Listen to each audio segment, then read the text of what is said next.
How's it going there, everyone? Drew the Nostalgia Main here.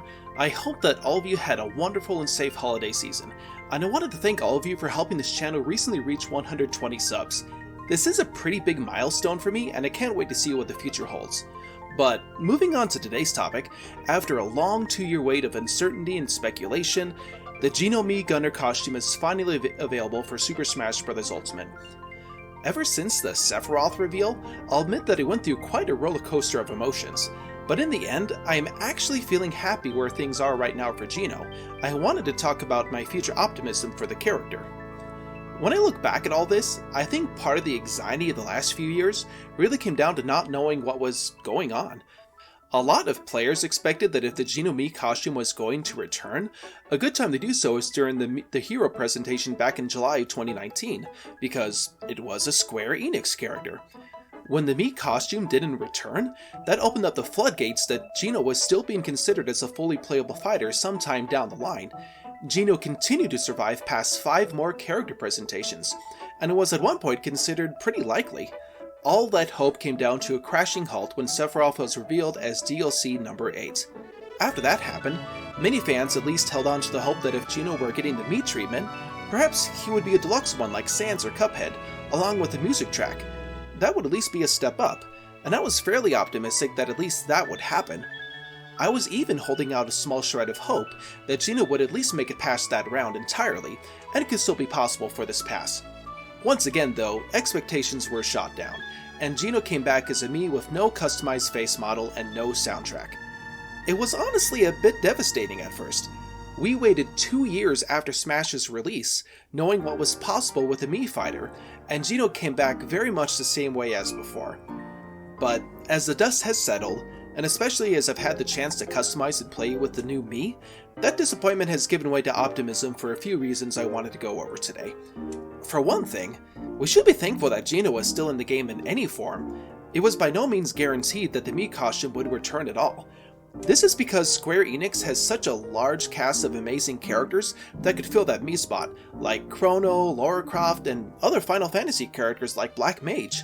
The fact they took priority over those characters for the Geno Mii says they are hearing the fans at some level.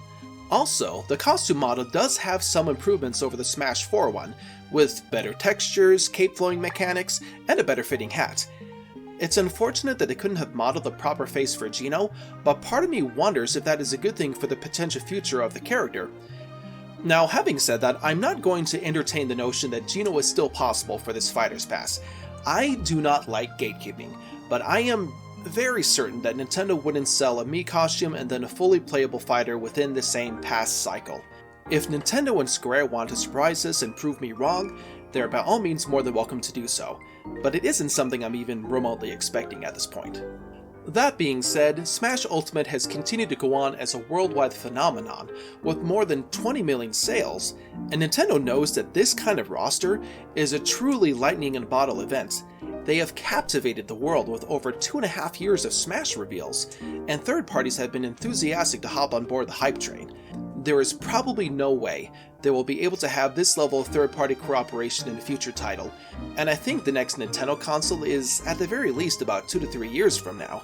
That is why I think that now, more than ever, that we can seriously consider the possibility of a third Fighter's Pass. I would personally say the chances of this happening are at around a pretty generous 50%. Either it will, or it won't happen. If a third Fighter's Pass is announced at the conclusion of this one, Geno will definitely be back in the running as a fully playable fighter.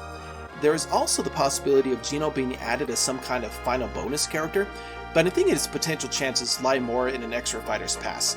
In the end, however, if no additional Smash content is announced, I think it would be necessary to focus the Operation Starfall campaign elsewhere. Going beyond just getting one character back from Super Mario RPG into Smash, we also need to look at the bigger picture of bringing back all the amazing characters and the world of that game. And while 2 Mario RPG franchises have branched from that game, the Paper Mario franchise has strayed very far from its RPG roots, and Alpha Dream, the developer of the Mario and Luigi series, has unfortunately dissolved, leaving the future of that series in complete limbo. At this time, when we sorely need another true Mario RPG, a sequel or remake of the original SNES classic would be a perfect way to do so. Another reason I feel the time is right is that Nintendo and Square Enix have a better relationship than ever. Square Enix has made several exclusive titles for the Switch and has been very on board and cooperative in regards to Smash Ultimate. Given the fan support for Geno and Super Mario RPG in general, I think that this kind of collaboration could actually happen again. Having said that, are there any leaks or rumors that back up this idea? That is more of a topic I wanted to cover in a future video, but as we look to the future of Geno and all the characters of Super Mario RPG, let's keep one thing in mind. The game's most central message is about wishes coming true. When I played the game almost 25 years ago, around 9 years old, I was captivated by the game's story, and found it to be very Disney-like. Often dismissed as a side character, Geno's mission of restoring the Star World was in essence the central point of the game. After he completed his mission, Geno returned to the stars from whence he came, and while it seems that fans will need to continue waiting, I believe the time will come for Geno to come back, and my love of the character and his game will not be any less than before. Let's continue to press forward with optimism, realizing that, as the game inspired us to believe in wishes, we can continue to vouch for the character's return. Until next time, this is Drew, the Nostalgia Main, signing out.